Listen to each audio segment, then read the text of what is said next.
The Astral.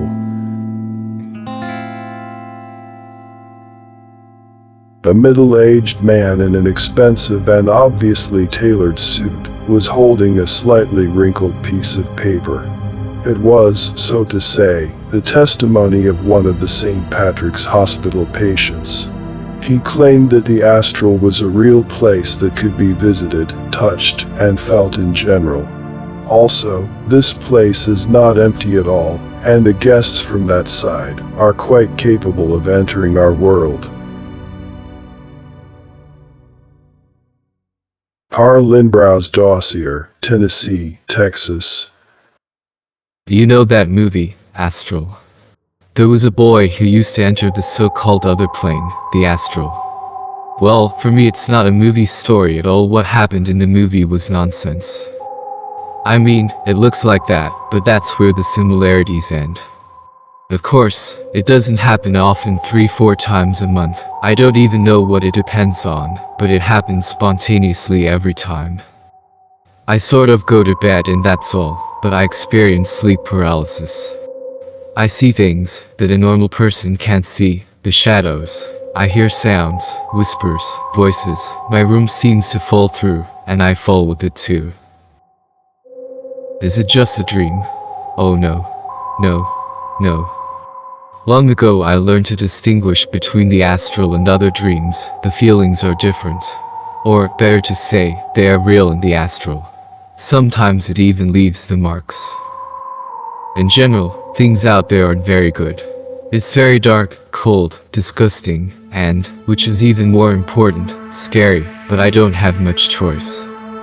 They say, the astral is the lowest plane, inhabited only by evil creatures. That's not true. I mean, most of the creatures are really evil, but there are also, for example, people like me, strays.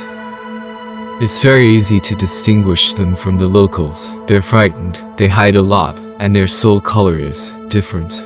They kind of glow, as if they were alive. There are also those who stayed between the world of the living and the world of the dead. As far as I understood, there are some kind of sinners creatures very similar to people, but with specific traits. I have recently met a man with his mouth sewn shut. He was very, very thin probably. He did not know when to stop eating.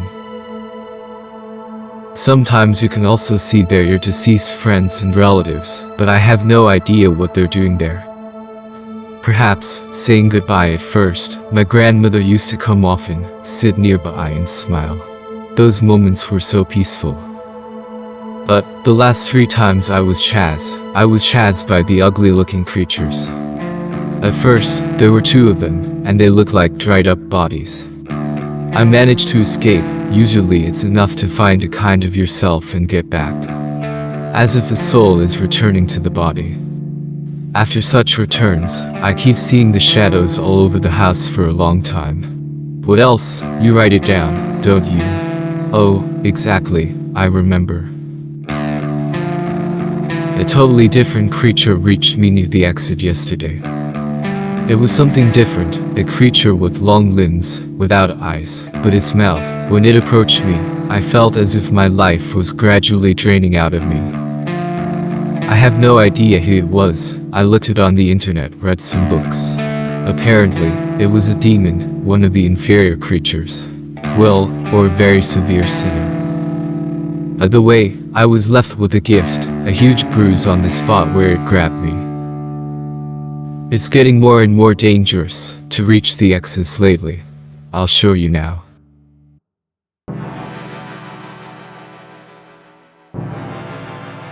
A man in an expensive suit flipped through a couple of pages, carefully picking up the photo. A guy in his 30s with a huge bruise all over his chest, and a part of his neck was depicted in it. Similar marks could be seen on his arms and legs. Did you take a picture? Good. Keep writing down. What will happen if the creature grabs me? I don't know, but I think, if I die in the astral, I'll die in reality as well. Or bring someone with me. What is worse? I don't know it either. That was the end of the dossier that Mr. Anderson, a parapsychologist and an exorcist, managed to get. It's good that he managed to take a picture of that guy's address. Carl Lindbrow returned home after a month of examinations at the St. Patrick's Hospital, or, in other words, just a madhouse. They fed him with some pills, wired him up, did the brain biopsy, and even somehow tried to monitor his condition while he was sleeping, but the thing is Carl didn't sleep. From Carl Lindbrow's diary, 1998, February 21st, 11:14 p.m. I'm finally home. The last 3 transitions went smoothly. I didn't meet the creature. I think they didn't believe me, but they wrote down my statements. They're idiots, what's the use of them? You couldn't even examine me properly. Maybe they just weren't allowed to. Alright, I'm going to bed. I just hope I will wake up. While writing the last letter, Carl felt someone's invisible presence. Since he first entered the astral, any rustling, creaking, clapping, or rumbling in the middle of the night were no longer frightening, they'd become the normal thing. But the last time, when he was at home, exactly 1 month ago, while going to bed, a man suddenly noticed a dark figure standing still in the doorway. At the flick of a switch, the shadow disappeared. No one was there in the doorway anymore, nothing that could vaguely resemble a human silhouette. At that moment, for the first time, it was really scary. Who knows whom Carl had brought with him from the other side? Turning off the light, Carl prepared for sleep. Hello, Kay? Whispered the darkness. Carl jumped out of the bed as if he had been stung, and the dark silhouette was standing right in front of his bed. Carl's hand reached the light switch, but he didn't have the courage to dispel the darkness. Who, what are you? How do you know? The thing is, only close relatives called him Kay when he was a kid, but all of them, absolutely all of them, were alive and couldn't be in the astral. I am you, Carl. Didn't you understand it? The silhouette near the bed swayed a little, like the fire smoke. It couldn't have been the game of imagination because the clubs of the darkness were clearly seen. I don't know you from there. Why are you even here? An ominous laugh was heard in the apartment on the outskirts of town. The dark cloud vanished in the room. No, Carl's entire skull was filled with the phrase, Close your eyes. Close your eyes. Close your eyes. 1988, February 21st, 11:48 p.m. Dr. Anderson drove through the night, pressing the pedal to the floor. Just to get there in time. Today, only tonight, the creature will try to enter our world. The idiots at St. Patrick's Hospital are completely unaware that they were only weakening the patient's mind by their stupid actions. 1988, February 21st, 11:51 p.m. Carl Lindbrow woke up in his room, dark, cold, frightening. He is in the astral. Knowing that he must not stand still, the darkness would absorb you, the man slowly went straight down the dark hallway. Both the strange creatures that looked like mutilated people, and the bright souls still alive inhabitants of the astral who got there by accident, were passing by. Suddenly, as he opened another door, Carl faced a skinny, bony creature surrounded by a dark haze. I've been waiting for you, Carl. Broke the shadow, swinging towards the man. A man screamed, recoiled, and, stumbling over the roots of a tree sticking out right in the middle of the hallway, fell on the floor. He crawled, screaming in fear. The creature, which looked more like a half-decayed 3 meters tall human, slowly followed the man. Carl heard the groans of the thousands of souls that got stuck in this world from all around. He heard the whispers of those for whom this place was home. Carl could even hear the cries of poor guys like him, but it all was secondary. He had to find the exit. Faster, faster, faster. Carl whispered as he zigzagged along the dark hallway. Sometimes he managed to pop his head round an open door. Of course, it wasn't that frightening anymore, but in general it looked like a torture of the sinner's souls in hell. Except for the fact it was a torture of the living souls who got to the astral by accident. Carl was running. But Carl was running, he was running, and at the same time realizing that doesn't move away from his stalker even for a meter. In the real world, it was about 1 a.m. Carl Lindbrow's body was convulsively moving on the bed.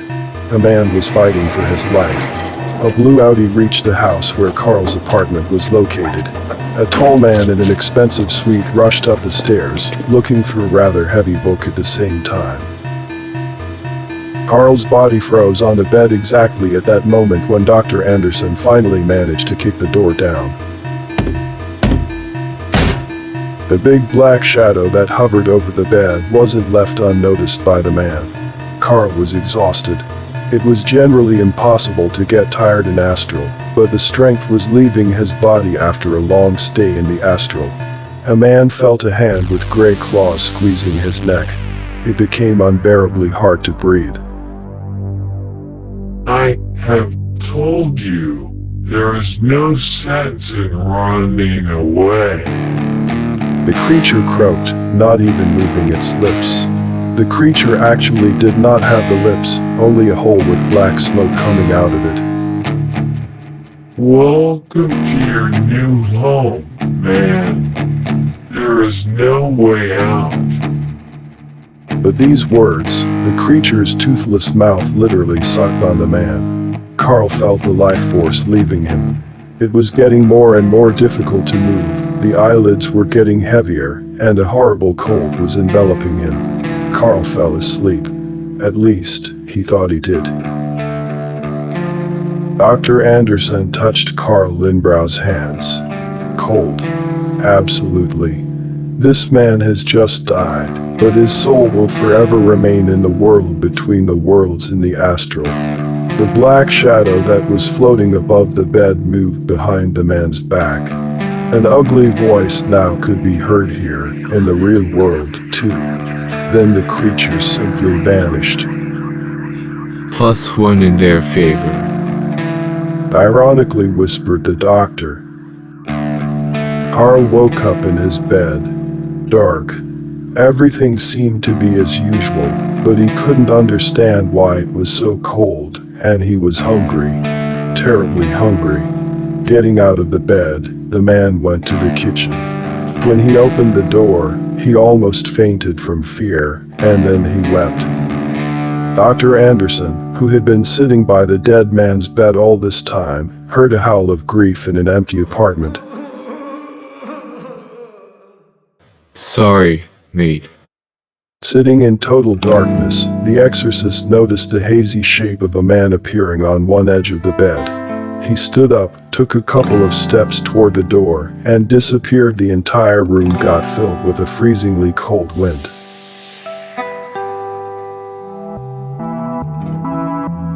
There was no doubt that Carl was in the astral. And here's the problem. The man knew he wouldn't ever get out. Never. He had become a part of this world. His hunger was literally tearing him apart. I must find food. Slightly surprised by his new voice, Carl headed out for hunting. Those who were shing the brightest in the total darkness of the word between the worlds were no longer just random strangers, they were the prey. The prey for the dark creatures, one of which Carl Lindbrow has become forever. The doctors who arrived at the apartment stated that he died in his sleep because of the cardiac arrest. As the body was being removed from the house, No one noticed a dark silhouette near the window.